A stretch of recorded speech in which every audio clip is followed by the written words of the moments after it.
Bem-vindos a mais uma conversa desta série sobre os 50 anos da AEP, a Associação dos Estabelecimentos de Ensino Particular.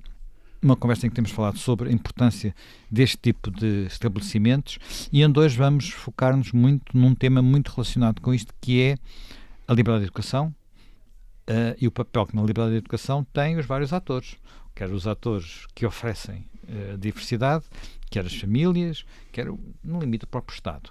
E temos connosco o professor Mário Pinto. O professor Mário Pinto foi durante décadas professor no ISCTE, depois na Universidade Católica, com um papel muito importante na fundação, inclusive, de algumas das suas instituições, e íamos começar por aí, foi deputado constituinte, e eu tenho ideia de que durante a discussão da Constituição este tema foi tema, até porque a nossa Constituição assegura, por um lado, a liberdade de educação, mas, por outro lado, tem lá uma cláusula que diz que o Estado tem que oferecer tudo. Tem que garantir tudo, o que não é... que pode ser de alguma forma contraditório, não é? Pode ser contraditório quando o Estado interpreta o dever que tem de apoiar com o poder que de facto tem de substituir e de impor uma orientação que não corresponde inteiramente à liberdade de quem devia apoiar. Este problema, se eu bem entendo, que coloca, é o problema da liberdade dos cidadãos perante o poder político do Estado que existe desde há muito tempo. E nesta relação entre... é um poder-dever, porque o poder do Estado justifica-se para que o Estado exercite uma função. E a função do Estado é a de garantir a liberdade dos cidadãos. E não só garantir essa liberdade, como apoiar o seu exercício. Bem, isso significa que deve criar as condições sociais, materiais e sociais necessárias para que, de facto, os cidadãos possam exercer livremente e responsavelmente os seus direitos fundamentais e os seus deveres fundamentais, porque os cidadãos não têm só direitos fundamentais, também têm deveres fundamentais. E o cumprimento desses deveres fundamentais deve ser apoiado pelo Estado, da mesma maneira que deve garantir o exercício dos direitos. O que acontece é que o Estado, desde sempre, desde milénios e milénios, quer impor uma orientação aos cidadãos com maior ou menor grau de força física e de impiedade, quer impor essa orientação em vez de apoiar. Esta questão foi muito importante durante a minha juventude e no princípio, nas primeiras décadas da minha vida profissional, porque nessa altura vivíamos sob o regime do Estado Novo e nesse regime era evidente que havia um problema de autoritarismo que, portanto, significava um excesso de poder relativamente à liberdade dos cidadãos, a título de proteger os cidadãos. É interessante. Simplesmente era uma versão às vezes quase paternalista. A invocação do dever de proteger os cidadãos permite ao Estado acabar por impor a sua opinião sobre os cidadãos. Quer dizer, é um dever que lhe permite ser autoritário. Acontece, isto faz parte do poder. O poder tem este vírus no seu ADN. O poder sempre foi abusivo, sempre tem tendência para ser abusivo. Por isso, a questão moderna da política é a limitação do poder do Estado.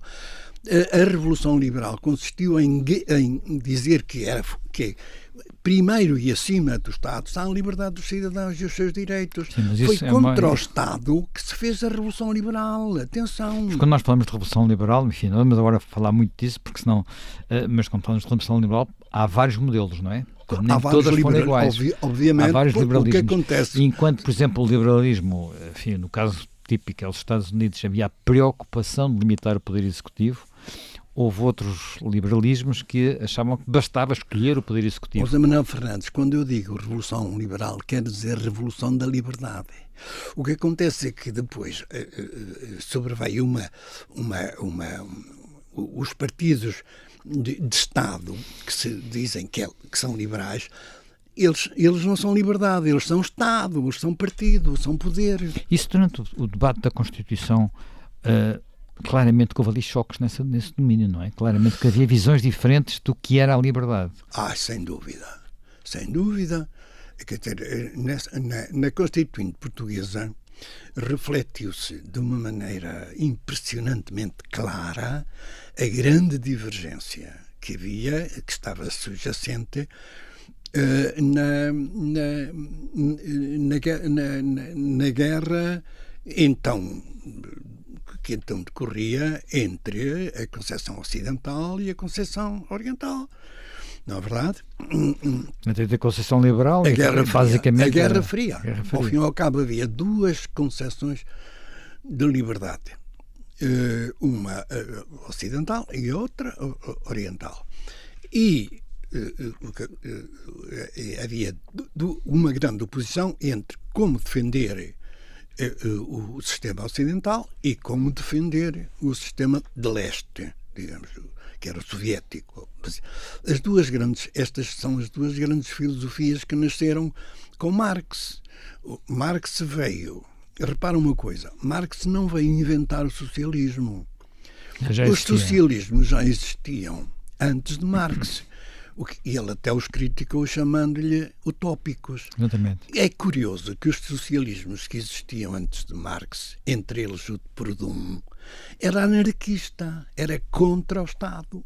Portanto, Marx o que veio foi defender não um socialismo, mas um estatismo, ou seja, defender que defender que na base de compreensão, na bundividência, estava não uma concepção espiritualista, ou pelo menos aberta à espiritualidade, que era a ocidental, mas ele opôs uma concepção materialista, de que tudo derivava da evolução da matéria.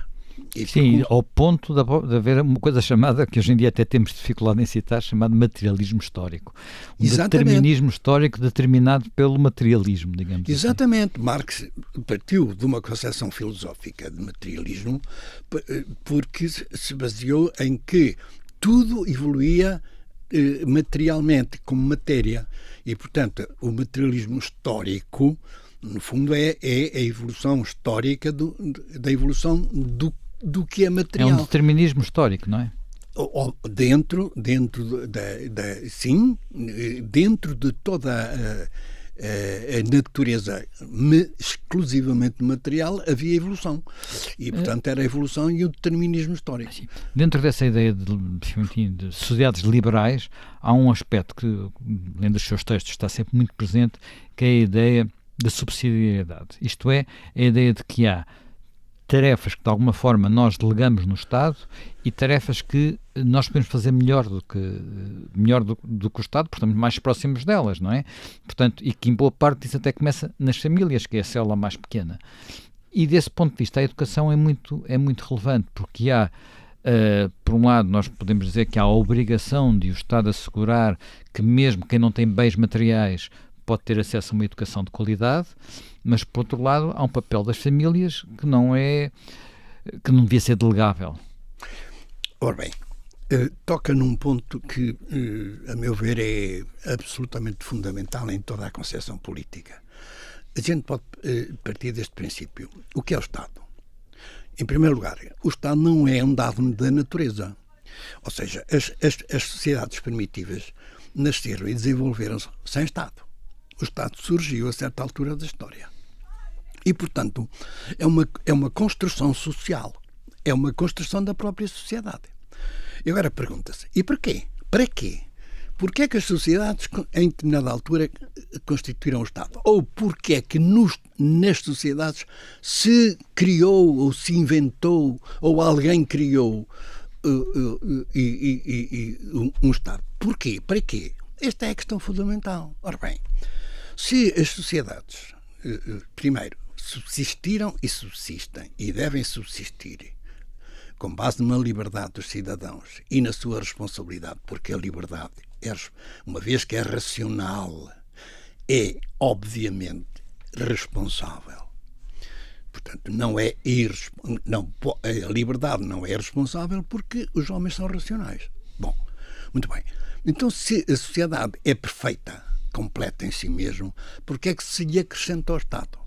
Porque o Estado é um instrumento, os comunistas dizem, os marxistas dizem, é um aparelho. O que quer dizer, é um instrumento, é uma ferramenta criada para fazer alguma coisa. Para fazer o quê? Obviamente para ajudar a sociedade. Início não era. No início era para ajudar quem tinha o poder.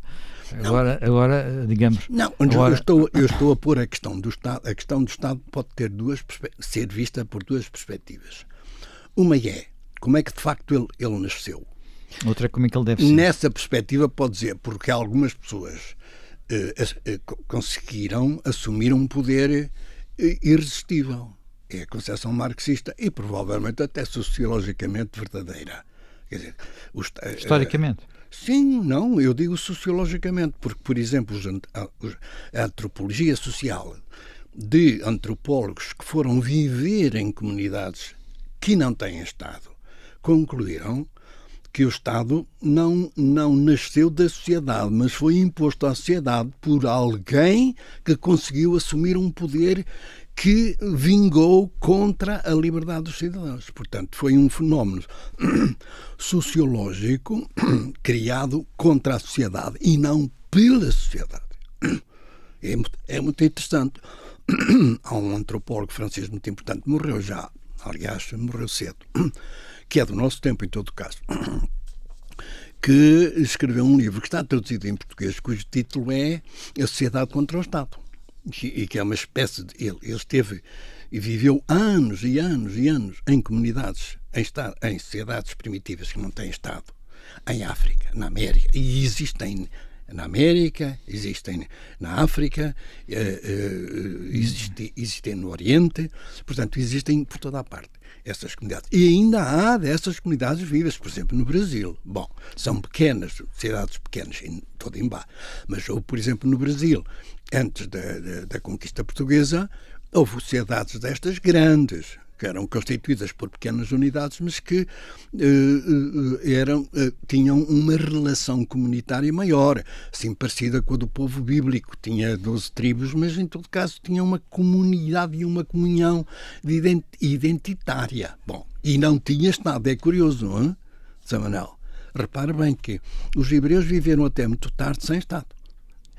Tinham apenas como líder, por assim dizer, um chefe carismático, que era suposto ser profeta, ou seja, receber inspirações divinas e comunicá-las ao povo, e era respeitado. Esse chefe assumia funções de chefe guerreiro quando Israel entrava em guerra, mas fora disso perdia essas funções. Isso é o que acontece exatamente com as sociedades primitivas. Os chefes das sociedades primitivas só assumem poderes imperativos durante as guerras, porque obviamente a guerra tem que ter um imperador, um rex.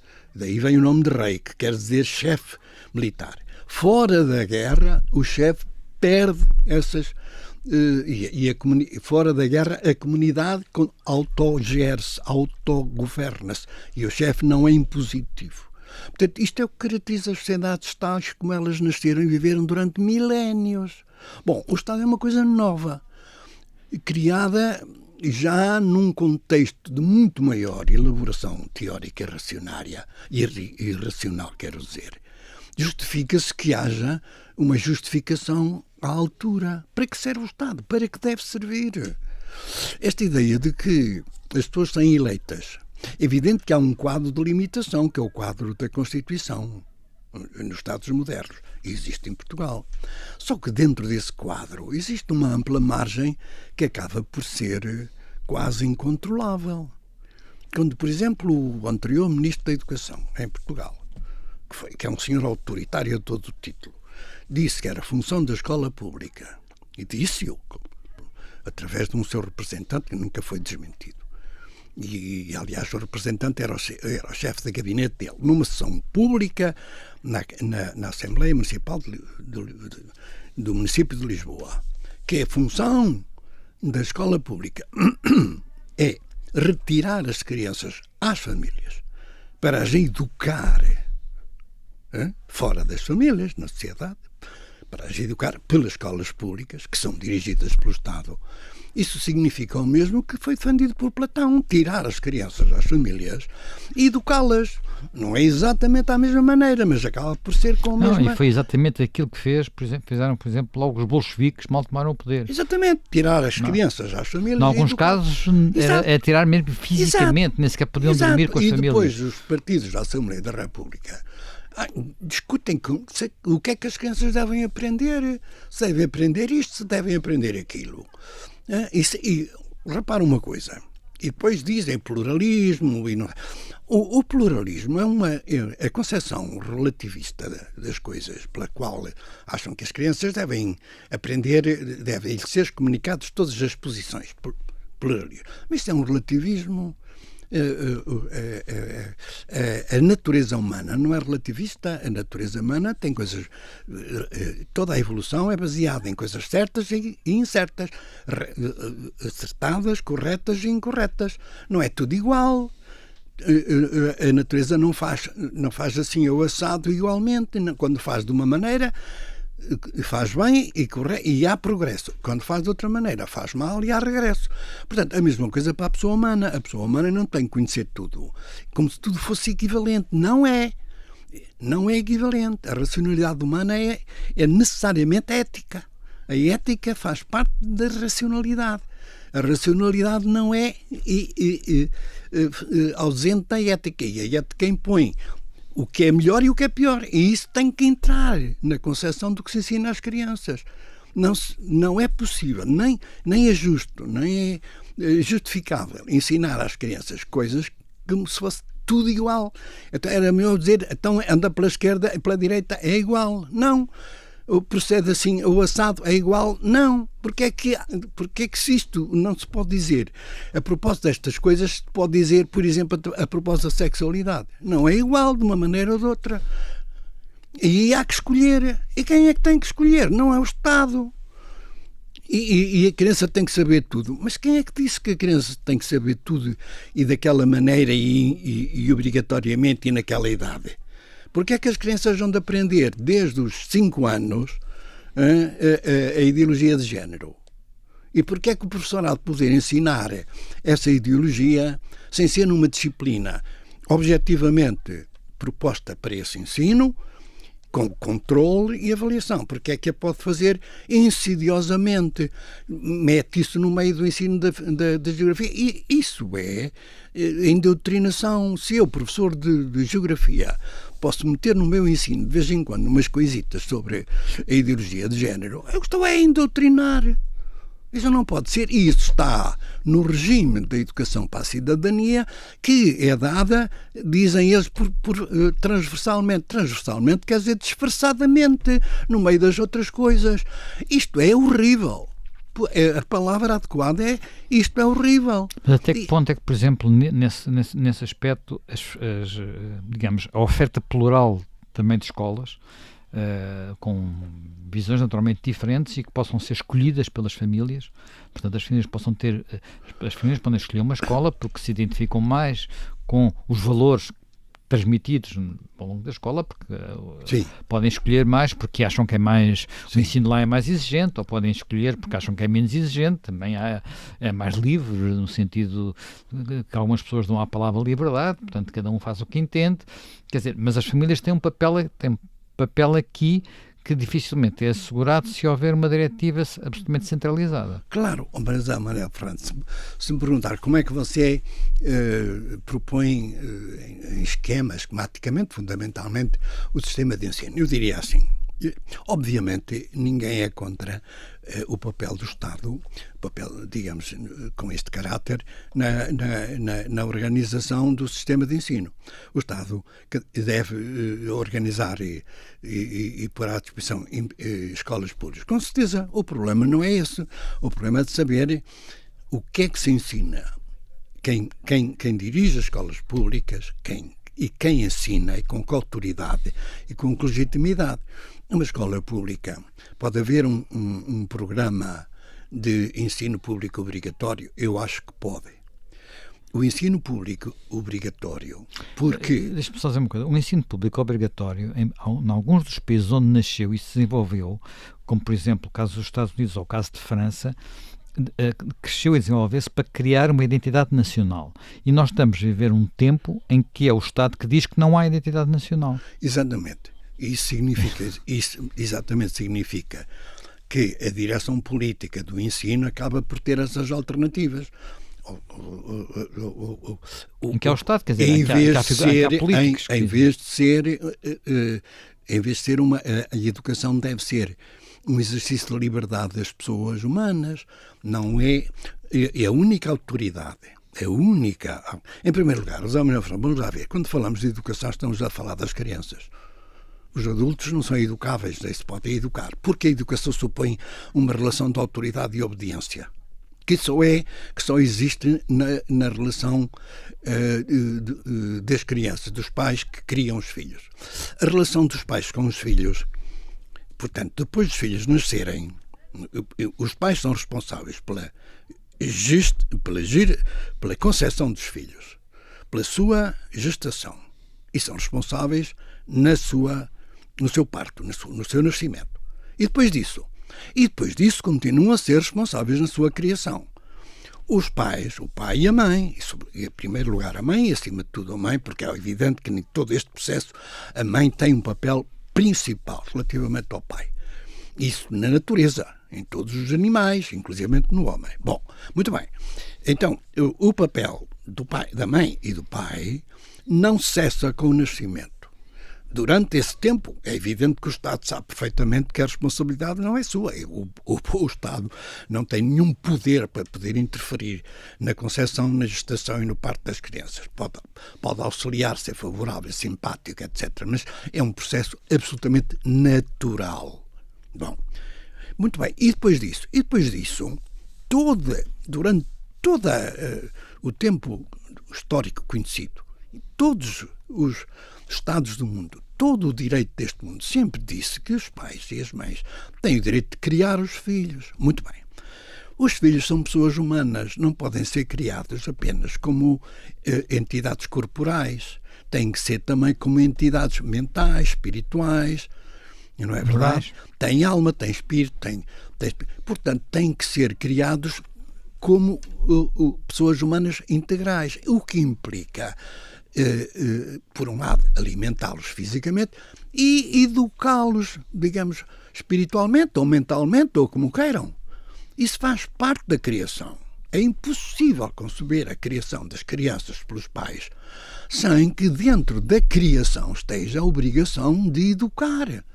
O povo português diz que quem dá o pão dá a educação. É um provérbio português. Quem dá o pão dá a educação. Obviamente não se pode dar só o pão. Quer dizer, os próprios animais, sobretudo superiores, depois que têm os filhos, não só os amamentam e os criam, como os ensinam. Ensinam-nos e os filhos vão aprendendo com os pais como é que depois se devem proceder. E aprendem.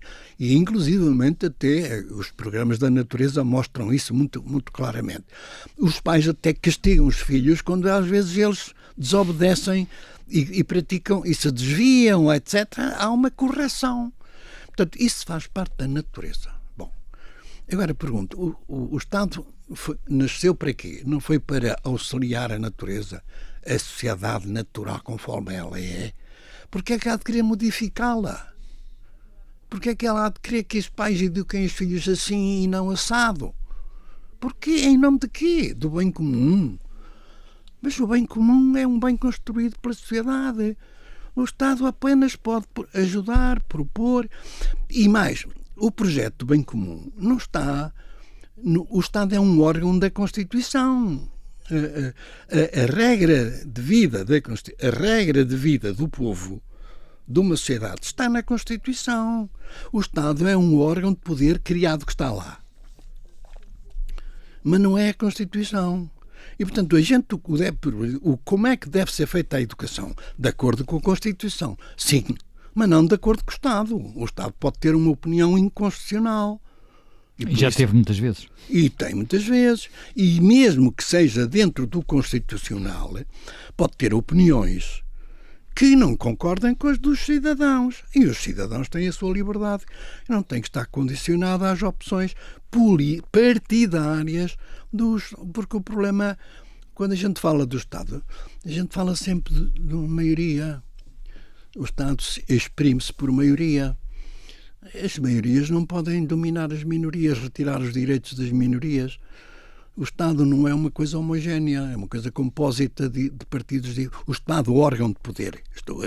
Quando eu digo do Estado, porque há dois conceitos de Estado. Não é o conceito de Estado geral, que inclui o povo e o território. Não é desse Estado que estamos a falar. Estamos a falar do Estado como órgão de poder criado na Constituição, na parte terceira da Constituição, essa parte terceira tem por título Organização do Poder Político, e a organização inclui órgãos. Ao órgão do Parlamento, ao órgão do Presidente da República, ao órgão do Governo e ao órgão dos Tribunais. 4 órgãos fundamentais. E, além disso, ainda há depois umas organizações que fazem parte do Estado. Fazem parte dessa organização, que são, por exemplo, as Forças Armadas, os municípios, etc. Tudo isso é Estado no sentido de organização. Essa organização não tem um poder de decidir sobre os direitos fundamentais das pessoas. A Constituição diz que o Estado está proibido de programar a educação.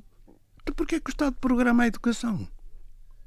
Como é que... Eu gostava que me explicasse. Sr. Professor, nós, infelizmente, o tempo já... Temos tempo limitado. Já temos tempo muito limitado, a conversa quase tinha começado agora. Pois, isto devia ser um curso e não uma entrevista. Mas, enfim, teremos outras oportunidades de voltar a conversar. Exatamente. Eu peço desculpa às pessoas e naturalmente que também me entusiasmo um bocadinho a falar destas coisas, é natural, elas mexem muito comigo porque acho que elas mexem muito com as crianças. Hoje em dia toda a gente se preocupa muito com as crianças. Eu acho que não. As pessoas preocupam-se como as crianças devem ser. Mas não se preocupam com as crianças, porque se preocupassem com as crianças, não impunham a educação das crianças, mas davam liberdade às crianças de se educarem. E sabe o que é que diz a Convenção Internacional dos Direitos da Criança? Há uma convenção da ONU, aprovada pela Assembleia Geral da ONU em 1980, no ano em que caiu o sovietismo. 89. Exatamente. Foi aprovada uma convenção na Organização das Nações Unidas, aprovada pela Assembleia Geral, repito, pela Assembleia Geral, pelos povos todos do mundo. Aprovaram uma convenção onde está dito isto, no artigo 7º. As crianças têm o direito de conhecer os seus pais e de ser educada por eles. Está lá. Está aqui, tenho aqui o artigo na minha frente. A criança, eu até vou ler o artigo integralmente. A criança é registada imediatamente após o nascimento e tem, desde o nascimento, o direito a um nome, o direito a adquirir uma nacionalidade e, sempre que possível, porque pode ser impossível, o direito de conhecer os seus pais e de ser educada por eles. Portanto, a educação das crianças pelos pais não é apenas um direito e um dever dos pais. É um direito das crianças. Está aqui, na Convenção Internacional. Esta Convenção Internacional está subscrita pelo Estado português. É direito vigente em Portugal, como sendo direito internacional vigente, uma vez que está incorporado na ordem jurídica portuguesa. Tem um nível normativo superior às leis ordinárias e, portanto, toda a legislação deste país que o Governo, que a Assembleia da República fizer, está subordinada a este normativo. Então eu pergunto como é que se atrevem a recusar às crianças o direito por exemplo, aos filhos da família Mesquita Guimarães o direito de exercer, de educar os seus filhos, sendo que eles têm direito de ser educados pelos seus pais, como aconteceu com o ex-ministro português, que recusou aos pais o direito de objeção de consciência, porque os obrigou a ir, os queria obrigar, acabou por ter que ceder na disciplina impositiva de educação para a cidadania. Quer dizer, é óbvio, com isto terminaria, é óbvio que em Portugal se pratica uma política abusiva e inconstitucional de educação das crianças. Uma política de Estado que é constitucionalmente abusiva da educação das crianças. É evidente que temos o princípio da constitucionalidade, da subsidiariedade do Estado inscrito na Constituição, e ninguém liga importância nenhuma a este princípio. Muito obrigado pela sua contribuição. Obrigado, sou eu. Muito obrigado.